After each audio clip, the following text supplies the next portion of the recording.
This is a birthday party for 3-year-old Hannah before she left an orphanage in China, holding hands there with Dawson. They were best friends. Hannah was about to be adopted by 2 American parents, Sharon and Andy Sykes from Dallas, Texas. Hannah's new parents noticed the bond between Hannah and Dawson, who she calls Dada. The two, they were told, were inseparable. A kiss goodbye, Hannah beginning her new life in America. But her new parents could not forget that little boy in China. They began reaching out to their community, asking if anyone would consider adopting Dawson. They just shared such a sweet and special bond. We just couldn't imagine leaving him in China. A couple they'd never met, Amy and Chris Clary, already with 3 children of their own, were so moved they wanted to adopt. I mean, look at him. Look at his eyes and his smile. We had to bring him home. And they did. 11 months later, Dawson on a plane from China to Texas, and Hannah waiting for her friend with that poster for Dada.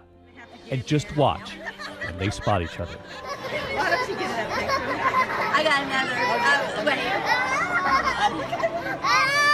picture? He was so giddy. He just ran up to her and hugged her, and they rolled to the ground. Best friends reunited. Tale of 2 encounters, the first one captured on a courtroom camera. The judge, her name is Mindy Glazer. Before her, Arthur Booth, charged with burglary. Suddenly, she has a glimmer of recognition. You see that smile? And then she asks, "Did you go to Nautilus for middle school?" Oh my goodness. Yep, they were kids together here at Miami Beach's Nautilus Middle School. 2 kids in school photos who both showed promise.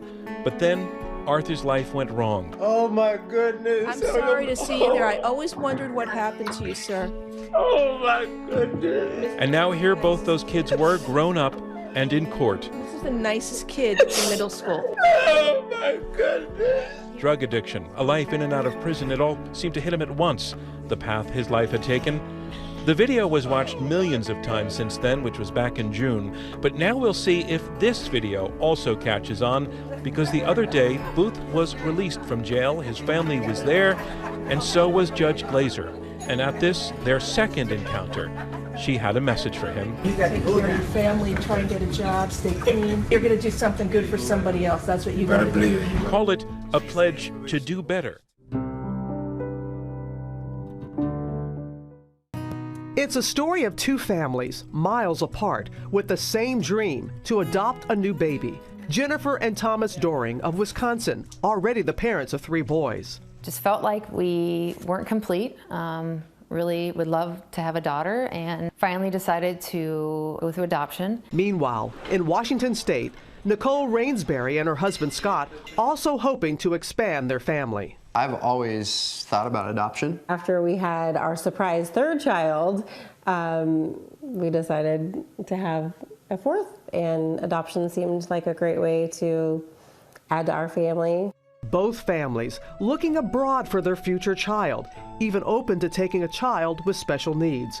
Their search leading them both to China. In July 2007, the Rainsburys uniting with their daughter Gracie, who has a heart condition. It was pretty overwhelming to find out that, she was really sick. The Dorings meeting their daughter Audrey, 15 months old, in August of 2007, who also, coincidentally, has a heart condition. We knew she was small, and we knew she was very frail, and they told us actually at 15 months she didn't walk yet. The girls arriving in the U.S. with their new families, Gracie Rainsbury undergoing 2 heart surgeries, and Audrey Doring 1.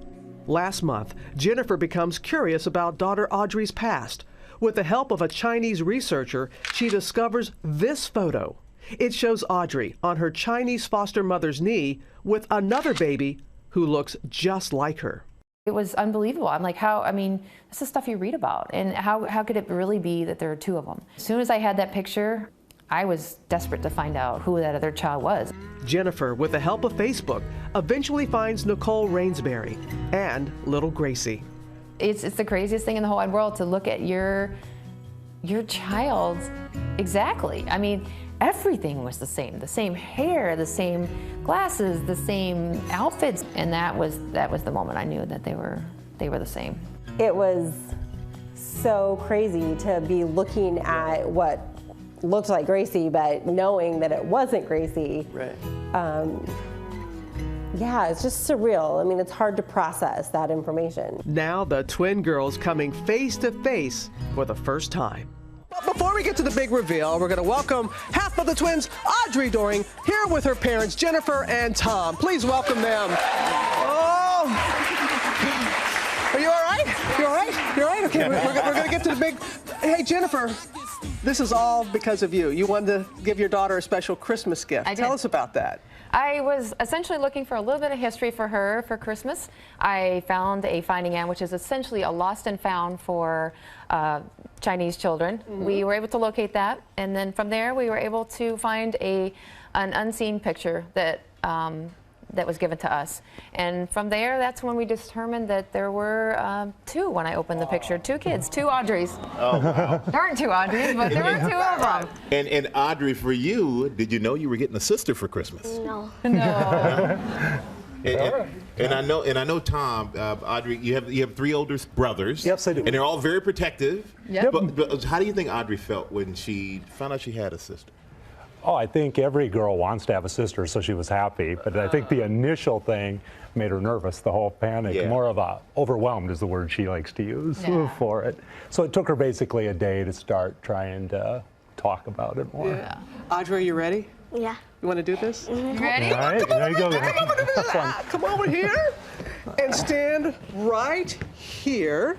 Okay, you ready? I'm going to back away. I don't want to get into this moment. All right, Gracie, come on out and meet your sister.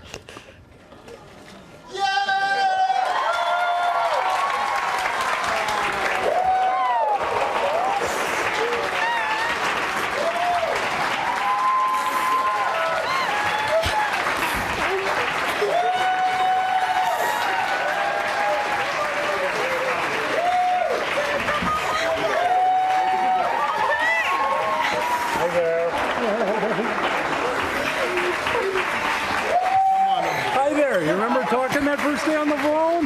You guys do look alike.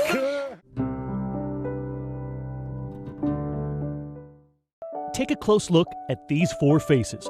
Four Marines, four friends who trained together and fought in Vietnam together and who never forgot each other. Tonight, those four Marines now reuniting with a new surfboard, but that same bond.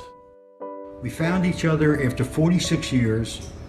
We decided we're not getting any younger. Let's take another picture. So, surfboard in hand, they headed back to the beach. And if you look closely, the vet there in the red bathing suit, that part was planned too. Standing there on the right, Bob Falk. He went to 6 different stores to try to match that shirt and that swimsuit he wore 50 years ago. Somehow we all survived, and we're all, 3 of us are in Florida, one's in Atlanta, Georgia. We decided to get together and do it again. The same laughs and the same respect for one another. Unless you fought in the war and your life depended on these other guys, there's a bond there that it's real. It's real, and it's America strong. Then and now.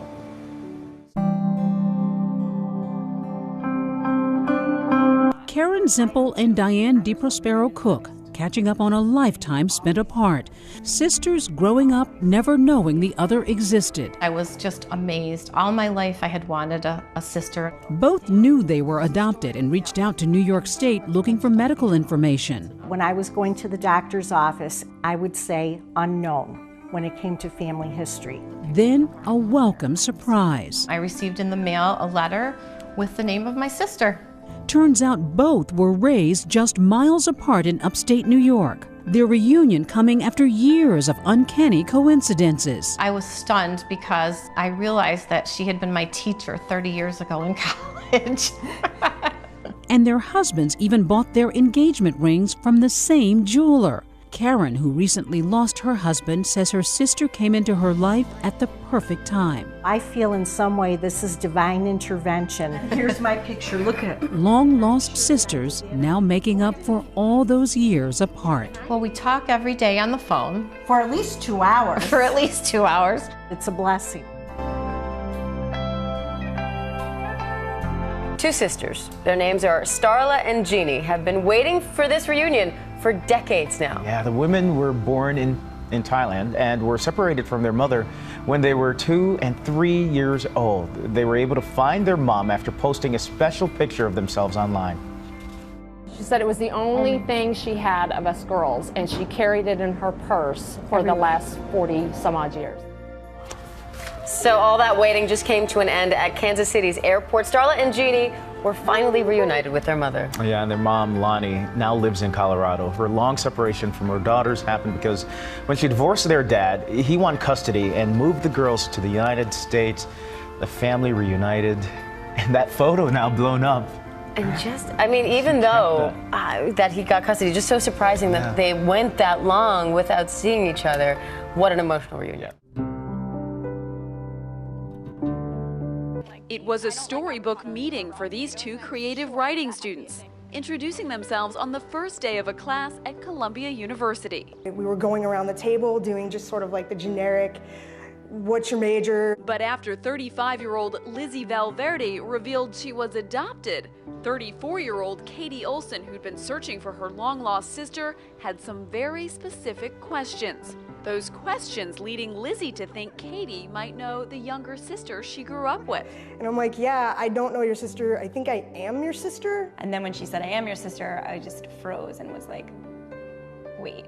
The two women were adopted as babies by different families. Olson growing up in Florida and Iowa, Valverde in New Jersey.